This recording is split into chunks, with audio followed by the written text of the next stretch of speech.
জীবনযাত্রার মান উন্নত করতে এবং পরিবারের মুখে হাসি ফোটাতে দূর পরবাসে পাড়ি জমানো মানুষের গল্প আমাদের সমাজে নতুন নয়, কিন্তু যখন সেই সংগ্রাম সফলতার চূড়ায় পৌঁছায় তখন সেই সাফল্যের বহিঃপ্রকাশ হয় এক ভিন্ন আঙ্গিকে।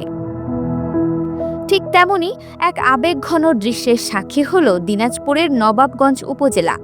এখানকার লন্ডন প্রবাসী যুবক হুমায়ুন আহমেদ তার শৈশবের স্বপ্ন পূরণ করতে এবং বাবা মাকে সবচেয়ে বড় আনন্দ দিতে হেলিকপ্টারে চড়ে গ্রামের বাড়ি ফিরেছেন। সোমবার সকাল 11টায় লন্ডন থেকে বিমানে করে হজরত শাহজালাল আন্তর্জাতিক বিমানবন্দরে অবতরণ করেন মোহাম্মদ হুমায়ুন আহমেদ। কিন্তু মূল গল্পটি শুরু হয় এরপরই। অনেকটা সিনেমার মতোই সবুজ সমারোহের মাঝে নবাবগঞ্জ সরকারি পাইলট উচ্চ বিদ্যালয় মাঠে তৈরি করা হয় অস্থায়ী হেলিপ্যাড। দুপুর 2টার দিকে আকাশে ভেসে বেড়ায় হেলিকপ্টারের তীব্র শব্দ, আর সেই শব্দে গোটা জগন্নাথপুর গ্রাম জুড়ে তৈরি হয় তুমুল কৌতূহল। উৎসুক নারী, পুরুষ ও শিশুরা আকাশের দিকে তাকিয়েছিলেন। বহু অপেক্ষার পর হেলিকপ্টারটি যখন মাঠে অবতরণ করে তখন এক অভূতপূর্ব দৃশ্যের সৃষ্টি হয়। পরিবার এবং গ্রামবাসী ফুল দিয়ে এই সফল প্রবাসী যুবককে উষ্ণ অভ্যর্থনা জানান। হুমায়ুন আহমেদ ওই গ্রামের মোহাম্মদ আব্দুল হাকিমের ছেলে। স্থানীয়রা জানান, বেশ কয়েক বছর আগে পরিবারের সচ্ছলতা ফেরাতে তিনি লন্ডন পাড়ি জমান। এর আগেও তিনি কয়েকবার বাড়িতে এসেছেন, কিন্তু তার স্বপ্ন ছিল একটাই, একদিন হেলিকপ্টারে চড়ে গ্রামে ফিরবেন। আজকের এই হেলিকপ্টারের আগমন তার সেই শখ পূরণেরই বহিঃপ্রকাশ। এই দৃশ্য শুধু একটি শখের বহিঃপ্রকাশ নয়, বরং এটি তার মা বাবার প্রতি তার গভীর ভালোবাসা এবং দীর্ঘ সংগ্রামের পর অর্জিত সাফল্যের প্রতীক। এই ধরনের ঘটনা গ্রামীণ জনপদে এক নতুন আশার সঞ্চার করে। এই ব্যতিক্রমী আগমনের খবর পেয়ে তাকে দেখতে শত শত মানুষ ভিড় করে।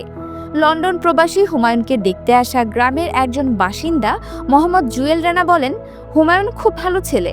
গ্রামের কারো বিপদাপদে তার শরণাপন্ন হলে সাধ্যমতো সহযোগিতা করার চেষ্টা করেন।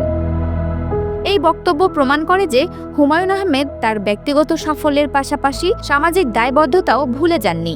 তিনি বিদেশের মাটিতে থেকেও তার জন্মভূমির প্রতি এবং এখানকার মানুষের প্রতি তার অঙ্গীকার বজায় রেখেছেন। প্রবাসী হুমায়ুন আহমেদ এই সময় নিজের মনের কথা বলেন। তিনি বলেন, আমি দীর্ঘদিন লন্ডনে ব্যবসা বাণিজ্য করছি। আমার মা বাবাকে খুশি করতে ও নিজের শখ মেটাতে এবং গ্রামের মানুষ ও আমার শুভাকাঙ্ক্ষীদের মাঝে আনন্দ উচ্ছ্বাস ছড়িয়ে দিতে আমি ব্যতিক্রমভাবে বাড়ি ফিরি। তিনি আরও বলেন, নিজের শখ পূরণের পাশাপাশি আমি আমার সাধ্য মোতাবেক ধর্মীয় প্রতিষ্ঠান ও এলাকার মানুষের পাশে থাকি, সার্বিক সহযোগিতা করি, ইনশাআল্লাহ ভবিষ্যতেও করব। আপনারা আমার জন্য দোয়া করবেন। তার এই কথাগুলো প্রমাণ করে যে তিনি শুধু একজন সফল ব্যবসায়ী নন, বরং তিনি একজন মানবিক মানুষ, যিনি তার সাফল্যের ভাগ অন্যদের সঙ্গেও করে নিতে চান। এই ঘটনাটি বাংলাদেশের গ্রামীণ জনপদে এক নতুন বার্তা নিয়ে এসেছে। এটি প্রমাণ করে যে কঠোর পরিশ্রম এবং স্বপ্ন পূরণের অদম্য ইচ্ছা থাকলে যে কোনো লক্ষ্য অর্জন করা সম্ভব। হুমায়ুন আহমেদের এই প্রত্যাবর্তন কেবল তার ব্যক্তিগত জয় নয়,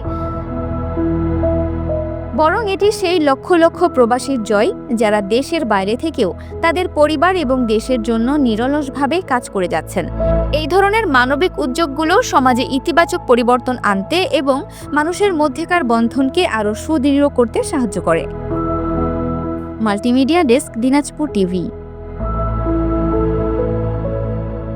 দিনাজপুর টিভি মানুষের জীবনের কথা বলে।